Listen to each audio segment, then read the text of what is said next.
जैसा कि तुम लोग जानते हो, आज हम लोग बात करने वाले हैं बुद्धि और भावनात्मक या संवेगात्मक बुद्धि। पहले के नोटिफिकेशन में ये था कि हम लोग बुद्धि या भावनात्मक बुद्धि के बारे में आज बात करने वाले हैं।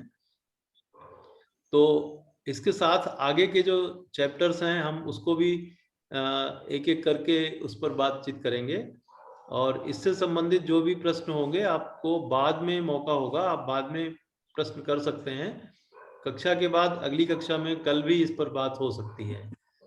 तो आज जो ये चैप्टर है, शायद तुम लोगों ने इसको पहले भी पढ़ रखा होगा कि बुद्धि क्या है। वास्तव में बुद्धि को अंग्रेजी में इंटेलिजेंस कहते हैं। और विद्यार्थियों, ये जो इंटेलिजेंस है, इसकी परिभाषा जो है वो दुनिया के तमाम लोगों ने लगातार देने की कोशिश की है और इस पर बहुत काम हुआ है। सभी लोग इस पर इतना अध्ययन कर चुके हैं और इसका अध्ययन लगातार होता ही जा रहा है। अभी इसका कोई इस तरह की बात 100% नहीं हो पाई है कि बुद्धि की आखिर परिभाषा वास्तव में क्या है। तो बुद्धि एक ऐसी अबूझ पहेली है जो बूझने की कोशिश अभी तक जारी है। तुम लोग भी इसके लिए कोशिश कर सकते हो कि आखिर ये बुद्धि है क्या। तो आज हम लोग यही समझने की कोशिश करेंगे कि ये बुद्धि है क्या। तुम लोग ये जान लो कि जो बुद्धि की परिभाषा है उसके निश्चित होने से पहले ही एक मानसिक परीक्षण का आंदोलन प्रारंभ हो गया था। मतलब तुम्हारे जो अंदर जो दिमाग है, जो तुम्हारे अंदर जो इंटेलिजेंस है, सोचने की क्षमता है, बुद्धि है, उसका एक कैसे टेस्ट किया जाए कि कितनी है तुम्हारे अंदर सोचने, समझने, जानने की जो क्षमता है, तर्क करने की जो क्षमता है, वह कितनी है, इसको जानने के लिए बहुत एक तरह से मूवमेंट प्रारंभ हो गया उसको टेस्ट करने के लिए कि किसके अंदर कितनी है। कुछ मनोवैज्ञानिक कहते हैं कि आइंस्टीन जो है शताब्दी का या अभी तक के सबसे ऐसे व्यक्ति हैं जिनके पास सबसे ज्यादा बुद्धि थी। लेकिन यह भी कोई ऐसी चीज नहीं है जिसको हम कह सकें कि ये 100% सच है। तो कहने का मतलब ये कि बुद्धि की जो परिभाषा थी उसको निश्चित करते, उसको दिए देते, इसके पहले ही एक तरह का मूवमेंट प्रारंभ हो गया बुद्धि के परीक्षण करने के संबंध में, बुद्धि को जांचने के संबंध में। इसीलिए बोरिंग एक मनोवैज्ञानिक हुए, उन्होंने कहा कि intelligence is what that test, मतलब परीक्षण जिसे परीक्षित करता है वही बुद्धि है।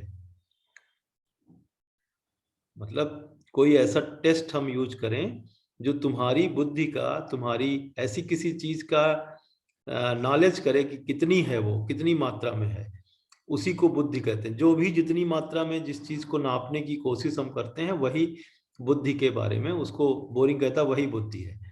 जबकि हिलगार्ड एक मनोवैज्ञानिक थे, उन्होंने कहा कि बुद्धि परीक्षण जो कुछ भी मापता है वही बुद्धि है। बुद्धि परीक्षण के द्वारा हम जो कुछ भी मापते हैं वही बुद्धि है, ऐसा एक मनोवैज्ञानिक कहते हैं। लेकिन विद्यार्थियों, तुम लोगों को बताऊं कि जितने भी अभी तक डिफिनीशंस हुई हैं बुद्धि की, जितनी भी डिफिनीशंस हुई हैं, उन सभी परिभाषाओं में एक बात जो निकल कर आई है वो एकदम क्लियर है। सभी लोग ऐसा सही मानते हैं कि बुद्धि की जो डिफिनीशंस हैं, जो परिभाषाएं हैं, वो वास्तव में उनके 3 आधार हैं। ये हम सवाल बाद में पूछेंगे तुम लोगों से, इसलिए इसको कहीं नोट कर सकते हो या फिर दिमाग में याद करो। इस बात को ध्यान रखो कि परिभाषाएं जो बुद्धि की हैं, जो बुद्धि के बारे में मनोवैज्ञानिकों ने कहा है, उसके 3 मेन आधार हैं। एक तो कुछ मनोवैज्ञानिकों ने कहा कि बुद्धि का जो संबंध है वो समायोजन से है। बुद्धि का जो संबंध है वो समायोजन से है। कुछ दूसरे तरह के जो मनोवैज्ञानिक थे, उन्होंने कहा कि नहीं, बुद्धि का जो संबंध है वह है सीखने की योग्यता से। तो पहला जो बुद्धि की परिभाषाएं बनाई गई वो समायोजन को केंद्र बिंदु बना के बनाई गई। दूसरे तरह के जो मनोवैज्ञानिक थे उनने जो बुद्धि की परिभाषा बनाई उसको उन्होंने कहा कि ये सीखने की योग्यता के आधार पर बनाई। एक तीसरा भी आधार लिया जिसके बारे में तुम लोगों ने काफी परिभाषाएं पढ़ी भी होंगी, वो था अमूर्त चिंतन। तो बुद्धि की जो डिफिनीशंस हैं वो 3 आधारों पर हैं। कुछ लोग समायोजन के संबंध में बुद्धि को देखते हैं, कुछ लोग सीखने की योग्यता के संबंध में बुद्धि को देखते हैं, और कुछ लोग जो हैं वो अमूर्त चिंतन को के रूप में बुद्धि को देखते हैं। तो जो समायोजन से संबंधित परिभाषाएं प्रमुख रूप से हैं, उसमें काल्विन की एक परिभाषा है जो बहुत महत्वपूर्ण है। इसको चाहे तो कहीं नोट भी कर सकते हो तुम लोग। एक व्यक्ति उसी अनुपात में बुद्धि रखता है जिस अनुपात में वह अपने नए वातावरण में समायोजित होने की क्रिया सीख चुका है। एक बार फिर मैं इसको दोहराता हूं, इसका ध्यान से समझिए, लिखिए चाहे, और इसके एक एक शब्द को समझने की कोशिश करिए कि एक व्यक्ति उसी अनुपात में बुद्धि रखता है जिस अनुपात में वह अपने नए वातावरण में समायोजित होने की क्रिया सीख चुका है। एलिजा,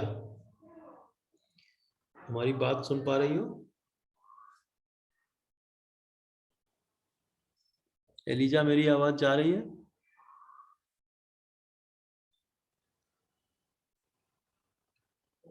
एलिजा, आवाज जा रही है? अमित,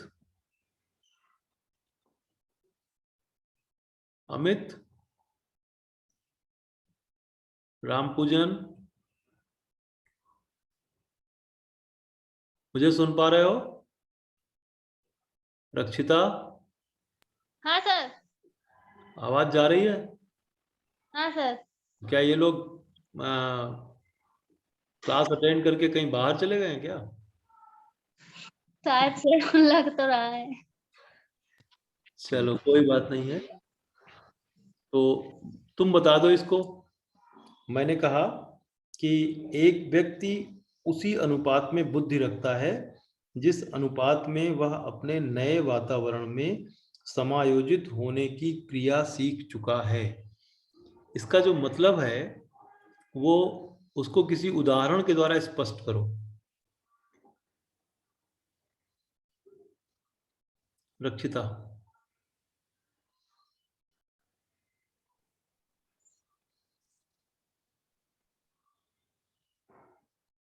आवाज जा रही है? सर उदाहरण। हाँ, हाँ सर, आवाज आ रही है। उदाहरण के द्वारा स्पष्ट करो इसको।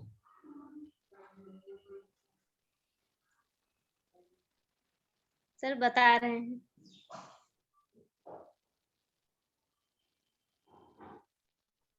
बाकी लोग मुझे सुन पा रहे हैं? Yes sir. अच्छा,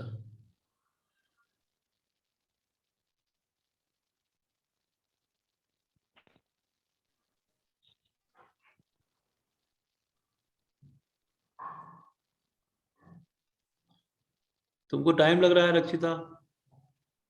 सर बता रहे हैं। अमित बताओ।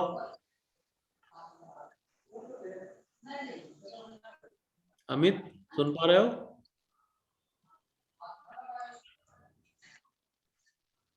जावेद, सुन पा रहे हो?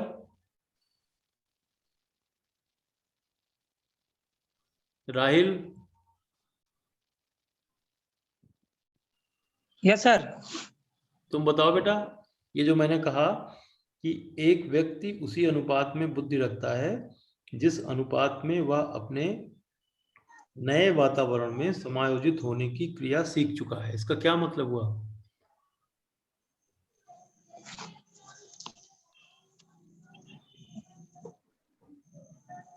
चलो इसका मतलब मैं समझाता हूँ। एलिजा, तुम सुन पा रही हो? इनका तो फोन ऑन करके कहीं बाहर चली गई है लगता है। इनका इस अपना स्पीकर ऑन कर लो, स्पीकर ऑन ऑफ है तुम्हारा।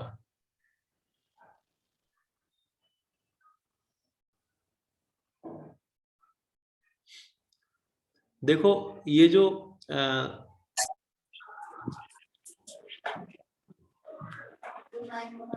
हाँ बोलो एलिजा, क्या बोल रही हो? हेलो हाँ बोलो। जी सर, एक बार फिर से क्वेश्चन बता दीजिए, हमारा नेटवर्क नहीं आ पा रहा है सही से। अच्छा, सबसे अच्छा बहाना यही बारिश हो होता है। जी सबसे अच्छा बहाना यही होता है। सर, ऐसा नहीं है सर, यहाँ बहुत बारिश हो रही है। चलो अच्छा, मैं बताता हूँ। एक परिभाषा है बुद्धि की कि एक व्यक्ति उसी अनुपात में बुद्धि रखता है जिस अनुपात में वह अपने नए वातावरण में समायोजित होने की क्रिया सीख चुका है। तो इसका क्या मतलब हुआ?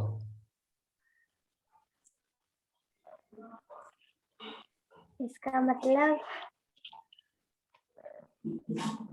चलो तुम सोचती रहो, बाकी कोई अगर सोच चुका हो तो बताए। रहील, तुम बता सकोगे बेटा?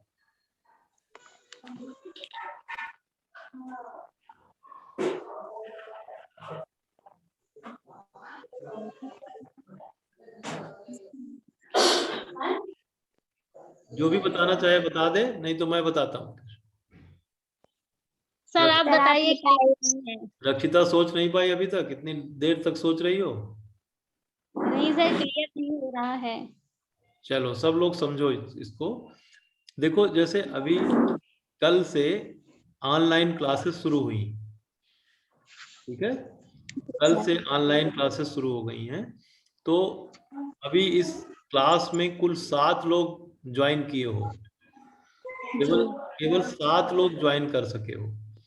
तो ये जो 7 लोग हैं, ये आज के इस वातावरण से समायोजित हैं। आज आज एक नई परिस्थिति, सब लोग अपने स्पीकर ऑफ कर लो क्योंकि आवाज आ रही है। तो सैयद साहब आ गए हैं।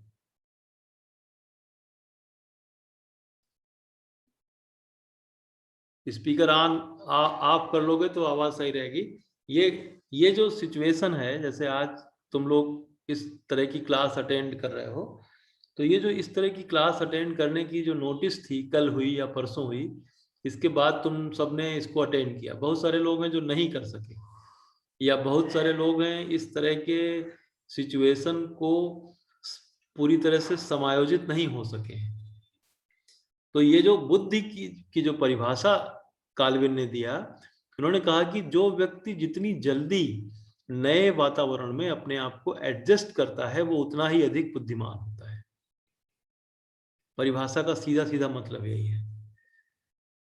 जो व्यक्ति जितनी जल्दी अपनी वातावरण के साथ समायोजित कर लेता है, नए वातावरण के साथ, आपको कहीं अचानक किसी तरह की परिस्थिति का सामना करना पड़े और उस तरह की परिस्थिति से आप ज्यादा समय न लगाकर तुरंत आप समायोजित हो जाएं। जैसे अभी कोरोना का टाइम चल रहा है, कोरोना में बहुत सारे लोग अलग अलग तरह से मुश्किल में हैं। बहुत सारे लोग घर में रहकर भी प्रसन्न हैं, बहुत से लोग घर पर रहकर चिंता से जुड़े हुए हैं, बहुत से लोग कोरोना से ठीक होकर के हार्ट अटैक से मर जा रहे हैं, इसलिए कि वो अपने परिस्थितियों के साथ सामंजस्य स्थापित नहीं कर सके, इसलिए कि वो परिस्थितियां उनको परेशान करती हैं। तो जो व्यक्ति जितना ज्यादा बुद्धिमान होता है, वह अपनी समस्याओं को उतने ही ज्यादा अच्छे तरह से अपनी खराब स्थिति को एक अवसर के रूप में बदल देता है। तो तुम लोगों को भी इस परिभाषा को बहुत ध्यान से समझना चाहिए और अपने को बुद्धिमान साबित करने के लिए तुम्हें अपने परिस्थितियों के साथ बहुत बेहतर तरह से समायोजित होने की कोशिश करनी चाहिए। तो ये परिभाषा समझ में आ गई? जी सर। चलो आगे बढ़ते हैं। एक दूसरी परिभाषा में एक मनोवैज्ञानिक हुए हैं स्टर्न। उन्होंने कहा कि नई परिस्थितियों के अनुसार अपने विचारों को समायोजित करने की सामान्य क्षमता ही बुद्धि है। बात यह भी वही है। तो मैंने जो तुम लोगों को बताया कि परिभाषाओं के 3 आधार हैं। पहला आधार समायोजन है। तो जो भी परिभाषाएं तुम्हें मिलेंगी बुद्धि की, वो 3 आधारों पर मिलेंगी। जो बुद्धि की परिभाषाएं मनोवैज्ञानिकों ने दी हैं, उन्होंने या तो ये कहा है कि बुद्धि समायोजन की योग्यता है, या तो उन्होंने ये कहा है कि बुद्धि सीखने की योग्यता है, या तो उन्होंने कहा है कि बुद्धि अमूर्त चिंतन की योग्यता है। तो जो भी परिभाषाएं तुमको मिलेंगी ये 3 बेस पर मिलेंगी। तो समायोजन पर तो मैंने 2 प्रमुख परिभाषाओं को अभी तुम लोगों के सामने लिया था, और सीखने की योग्यता पर बकिंघम की एक परिभाषा बहुत महत्वपूर्ण है कि बुद्धि सीखने की योग्यता है। ठीक है, स्क्रीन पर जो AS लिखा हुआ है ये किसका है? कौन लड़का है ये? नाम बताया अपना।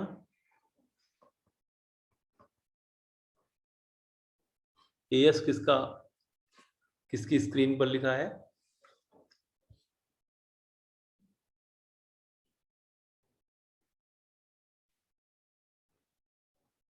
मेरी आवाज नहीं सुन पा रहे हो?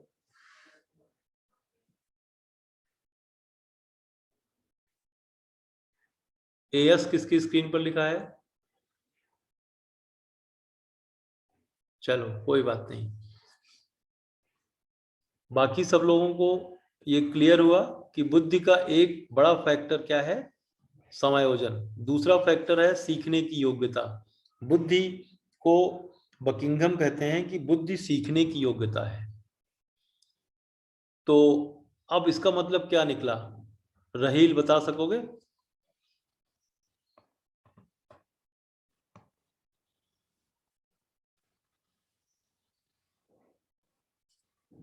आवाज जा रही मेरी? Yes sir. रहील को पूछ रहा हूं मैं, ये तुम लोग क्लास में रहते भी हो तो नहीं भी रहते हो। रिया भी आ गई हैं। रिया तुम आवाज सुन पा रही हो?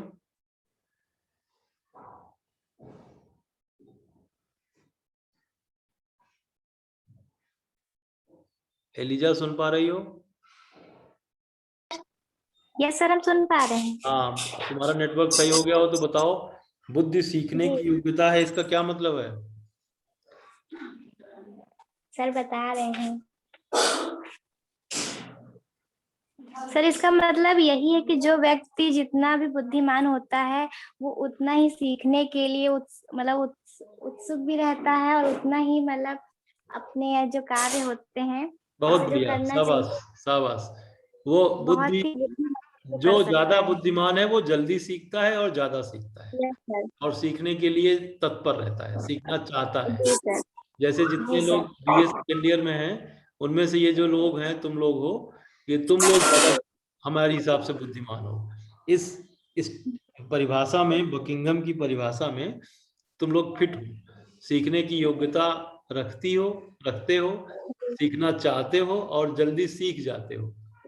जैसे जी सर। इस बात को भी जल्दी सीख गए कि कैसे जूम में मीटिंग में आना है, कैसे क्लास अटेंड करना है। बहुत से लोगों को प्रॉब्लम होगी, नहीं जान पाते होंगे, तो तुम लोग जो हो अपने और साथियों को बता देना कि कैसे इसमें सीखना है, कैसे इसमें मीटिंग अटेंड करना है, कैसे क्लास अटेंड करना है। दूसरा एक परिभाषा डियर बोर्ड ने दी है, वो भी सीखने की योग्यता से संबंधित है। इसमें उन्होंने कहा है कि बुद्धि सीखने या अनुभव से लाभ उठाने की योग्यता है। ये बहुत महत्वपूर्ण है, इसको बहुत अच्छे से समझना है। राम पूजन, मेरी आवाज सुन पा रहे हो? Yes sir. हाँ, राम पूजन, इसका क्या मतलब हुआ? बुद्धि सीखने या अनुभव से लाभ उठाने की योग्यता है।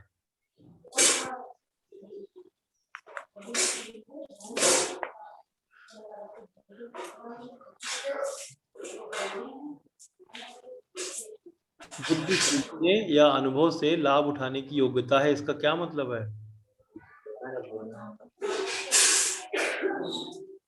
कोई बता सकता है? जी सर, हम बताएं? हाँ बिल्कुल, बताओ, शाबाश। सर जो बुद्धि होता है इसका मतलब ये है कि बुद्धि जिसकी जो ज्यादा होती है वो सीख कर वह अनुभव करता है, जिससे वो किसी भी कार्य को करने के लिए वो अपना लाभ उठा सकता है किसी भी चीज में सर। बहुत बढ़िया। एलिजा जो तुम कह रही हो उसमें जी। ये बात तुमने देखा होगा, समाज में बहुत सारे लोग ऐसे होते हैं कि जो सीखते हैं और सीख करके उसको अपने अनुभव में ले आते हैं और जी सर। उसको सीखे हुए ज्ञान का लाभ उठा लेते हैं, जी सर। है ना। बहुत सारे लोग लाभ नहीं ले पाते, सीखते हैं, जी सर। जानते हैं, लेकिन वो उसका एडवांटेज लाभ। उनको नहीं मिल पाता है। तो जी सर। बुद्धि, जो भी जितना ज्यादा बुद्धिमान होगा वो उतना ज्यादा उस चीज का लाभ उठा लेगा। तो तुम लोगों को भी इस माध्यम से मैं ये कहता हूं कि तुम लोग भी जो सीखो और जो सीखने के साथ साथ अनुभव करो, उसको जी अपने सर। जीवन में अधिक से अधिक उसका लाभ उठाओ। उसको जी। कोशिश करो कि वह किसी न किसी रूप में तुम्हारे लिए फ्रूटफुल हो जाए। तो जी यह सर। यह प्रयास करना आपको ये साबित करेगा कि आप ज्यादा बुद्धिमान हैं। ठीक है। जी सर। तो जी सर। ये सीखने की योग्यता से संबंधित परिभाषा, महत्वपूर्ण 2 परिभाषाएं हैं। और इसके अलावा एक तीसरा जो सीखने के का एक बहुत बड़ा बेस है, वह है अमूर्त चिंतन। अमूर्त चिंतन की योग्यता को बुद्धि कहते हैं। ऐसा कहा कई मनोवैज्ञानिकों ने ये बात कही कि अमूर्त चिंतन की योग्यता जो है वही बुद्धि है। एक टर्मन मनोवैज्ञानिक हुए, उन्होंने कहा कि एक व्यक्ति उसी अनुपात में बुद्धिमान होता है जितना वह अमूर्त चिंतन की क्षमता रखता है। इसका मतलब पहले तुम लोगों को ये समझना होगा कि ये अमूर्त चिंतन क्या होता है। कोई जानता है अमूर्त चिंतन?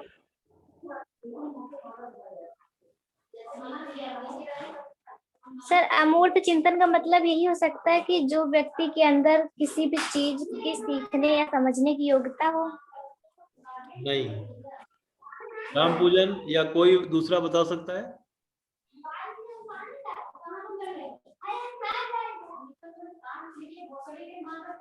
सर बताएं। बताओ। सर ऐसा ज्ञान अर्जन सर जिसमें कोई व्यक्ति विशेष रुचि लेता है। ना, समीर तुम बता सकते हो, तुम अभी अभी आए हो।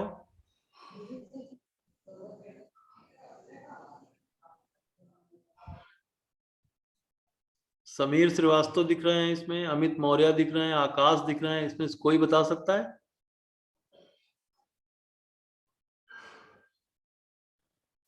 मेरी स्क्रीन पर रिया जायसवाल भी दिख रही हैं। कोई बता सकता है इसमें कि अमूर्त चिंतन क्या होता है? अच्छा ये बताओ तुम लोग कि इसमें कुछ लोगों की फोटो दिख रही है, कुछ लोगों का नाम लिखा हुआ दिख रहा है, दिख रहा है ना? तुम लोगों को भी अपनी स्क्रीन पर दिख रहा है ना? हाँ सर। Yes sir. तुम्हारे वाले स्क्रीन पर आर लिखा हुआ दिख रहा है, एलिजा वाले पे एलिजा सिंह लिख के दिख रहा है। ठीक है। Yes sir. राहिल अंसारी की फोटो दिख रही है, मेरी फोटो दिख रही है, अमित मौर्य खुद ही दिख रहे हैं, फोटो दिख रही है उनकी, वो लाइव दिख रहे हैं, उन्होंने अपना कैमरा भी ऑन कर रखा है। तो ये जो दिख रहा है ये मूर्त है, अमूर्त नहीं है। समझो इसको। ये जो दिखता है हमें, जो हमें दिखता है वो क्या होता है? मूर्त होता है, ये अमूर्त नहीं होता है। ठीक है। लेकिन तुमसे कोई पूछे कि भगवान को देखो, तो क्या तुम भगवान को देख सकते हो? नहीं देख सकते हैं। भगवान क्या है? नहीं सर। अमूर्त, भगवान अमूर्त है। ठीक है। Yes sir. जैसे कोई कहे कि हमारे हवा में कोरोना वायरस है, तो हवा में कोरोना वायरस है लेकिन दिख तो रहा नहीं है, नहीं सर। नहीं दिख रहा है, लेकिन हम सोच रहे हैं कि वो दिख रहा है या कहीं होगा आसपास, इसलिए मास्क लगा लो। Yes sir. मास्क लगा लो, ये है कहीं अंदर आ सकता है। तो ये जो बुद्धिमान लोग हैं वो मास्क लगा के निकलेंगे। समझो इस बात को बहुत ठीक से समझो रक्षिता।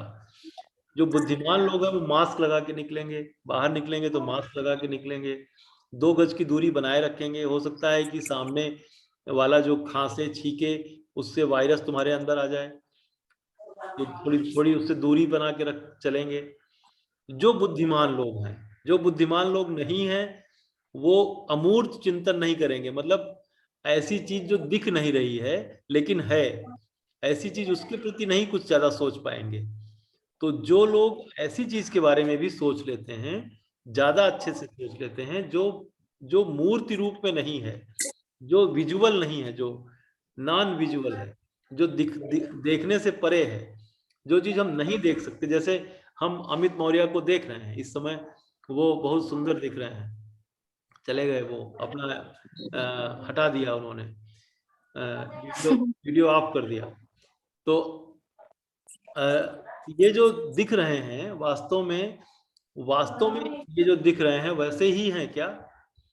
मतलब जो चीजें मुझे दिखती हैं या किसी को दिखती हैं, जो नरेंद्र मोदी दिखते हैं, जो राहुल गांधी दिखते हैं, या जो भी तुम्हारे सामने हीरो हैं, वो जो लोग दिखते हैं, क्या वो सही सही में उतने ही अच्छे हैं भी क्या?